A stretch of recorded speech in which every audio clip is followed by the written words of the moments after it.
the point is, they know that they've made a mistake or that they've been very successful. If the car turns out to be $38,000, then they've made a mistake.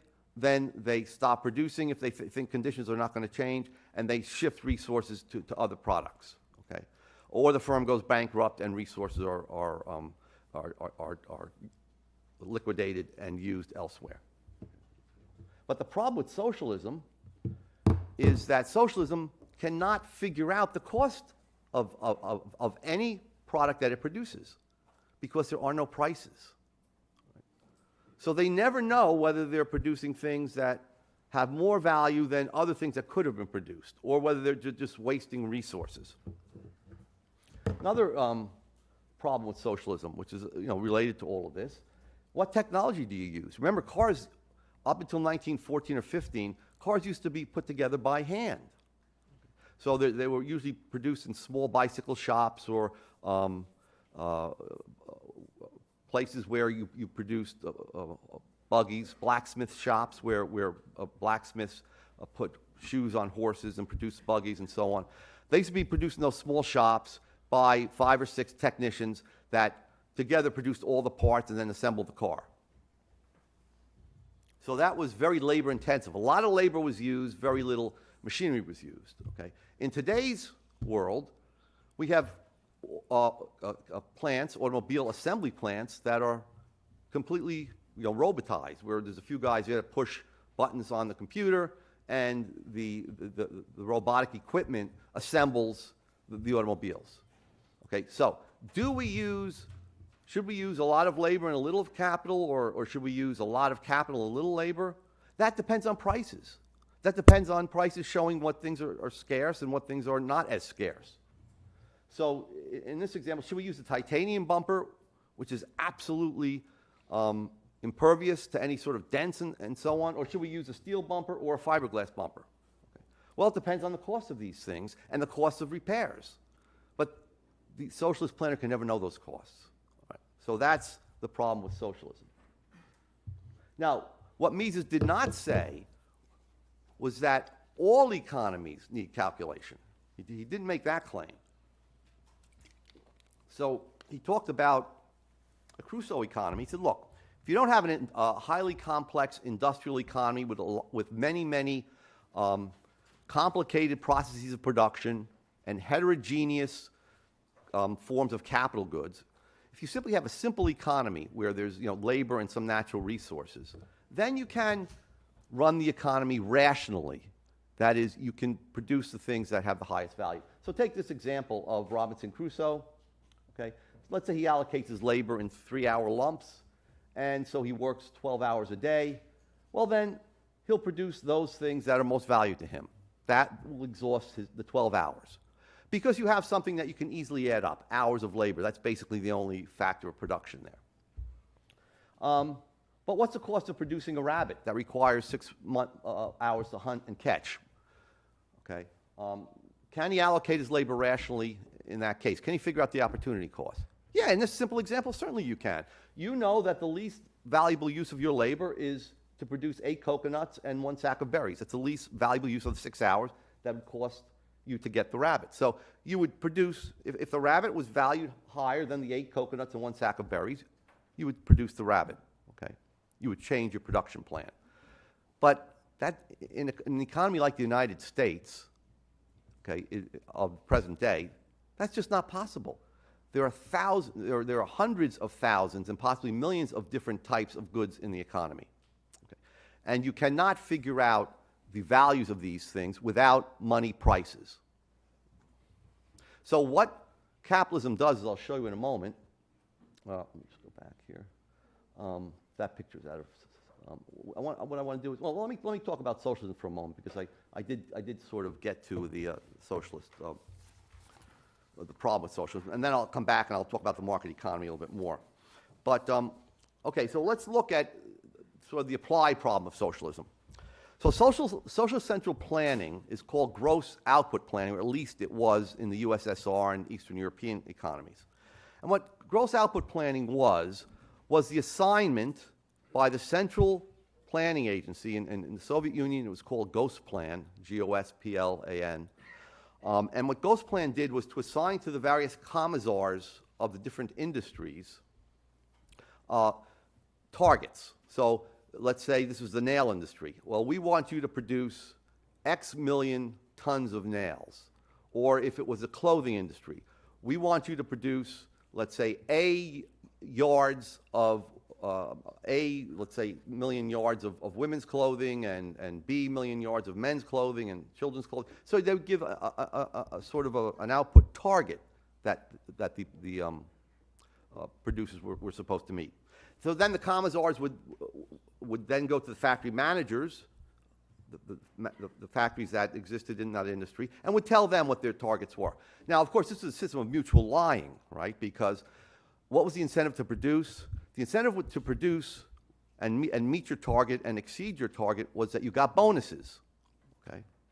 You got more vacation time on a dasha on the Black Sea, okay? You got more vacation time, or you might get more ration tickets or rubles to buy food and so on.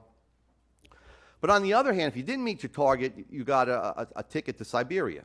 Okay. So what was the optimal strategy? The manager would say, well, you know, that's a very high, we can't meet that target. That's too high. Because he wants the target as low as possible so he can meet it and maybe exceed it a little bit. Of course, then, the commissar and the central planners, they know that everybody's going to lie about this. So they always make the target higher than the manager will tell them they can accommodate. But of course, the manager knows that they know that they're going to be lying, so they lie and make the target even lower. So it's a sort of mutual lying. Okay. All right. Now it's very different. You can give people a gross amount of the good to produce. That's fairly simple, fairly straightforward, right? But it's hard to tell them the exact specify the exact varieties and specify the exact kinds of things and qualities of things that you want. So there were numerous problems that continually cropped up in the Soviet Union. Just to give you some examples, there was a shortage of many Soviet structures were built, but they were missing roofs. Okay, they didn't have a roof, and the reason why they didn't have a roof, even though everything else was complete, was because there was a shortage of building nails in the Soviet Union. Roofing nails. Roofing nails are very small nails. It takes more resources per weight of a small nail to produce a small nail than it does to produce a big nail. So the typical Soviet nail plant would produce a lot of big nails, and that's where I wanted to show you. So this is a Soviet cartoon, right? And so that's the plant manager telling the commissars, well, I met my output target this year. Produce one giant nail. Okay. But that's obviously a cartoon, but it makes the point that they don't care about quality. All they care about is meeting the quantitative target that's given to them. Other examples, women walked around in basically tents. If you were a petite woman in USSR, it was very difficult to get clothing that fit. It was very difficult to get children's clothing that fit. Why? Because it was easier to make a few fewer big size dresses and so on than some small size dresses. And also, of course, there was no fashion and so on. So for the same reason, okay, why take more time and resources to make the clothing more fashionable, which would risk missing your target? Khrushchev, the Soviet dictator, once made a cryptic remark, at least to Western observers, when in the middle of a speech, he began berating the chandelier industry. And the chandelier industry, of course, they were given gross output targets. So they made their chandeliers very big and very heavy. And they were pulling down the ceilings and crushing the comrades, the rich Soviet apparatchiks that had them in their homes and in their vacation homes. Okay. So that was a problem. Just making chandeliers was a problem. Okay. And of course, you had the Soviet famine in the mid-'80s. You had a lot of tractors.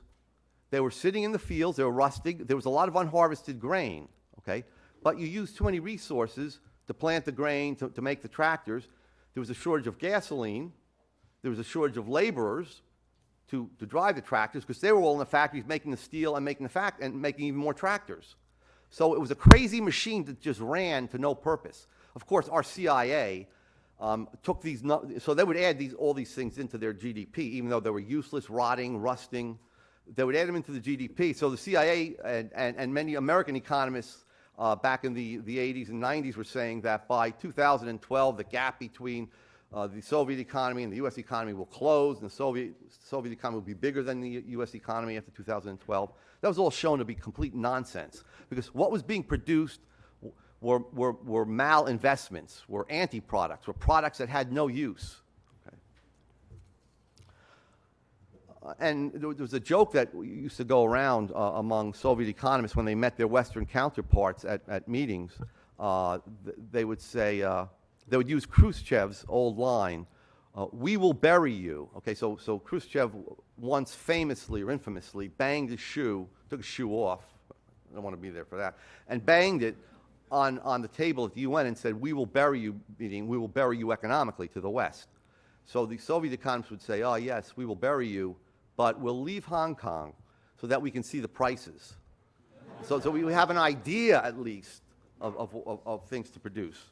Okay, so one of the objections to Mises's impossibility thesis was, well, what are you talking about? The Soviet Union lasts for over 75 years.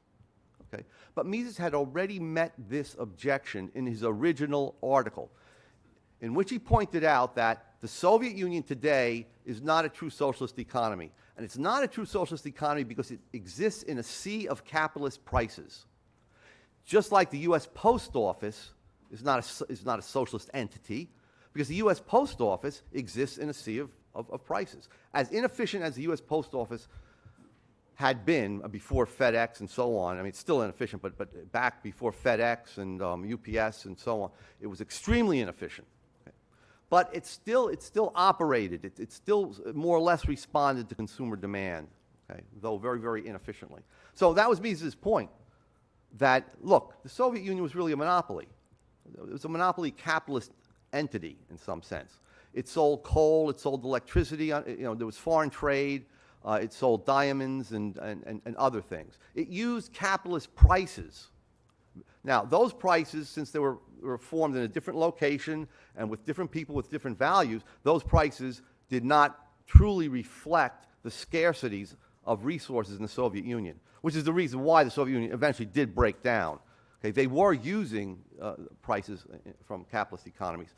And there was a story that during the 1950s and 60s that the Chinese central planners, Sears noticed that they were sending a lot of catalogs to China. Okay, and one of the reasons for that was that the Chinese were using the prices from the Sears catalog to get some idea of how to price things. The only true period of socialism that existed in the world was from for a semi-industrial country, was from 1917 to 1921. It was a period of war communism when the whites were fighting the reds in Soviet Russia. And it was during that period that Lenin outlawed all prices, told his planners not to use prices, not to refer to the West's prices, just to plan without prices. What happened? Well, what happened was that production became totally chaotic. People began burning. There wasn't even enough firewood or coal or anything to fuel to keep people warm during the winters. They began burning their furniture. Then they began burning parts of their houses. Then there was food shortages, and they moved out to the countryside, and you had just nomadic, predatory groups of people trying to find food.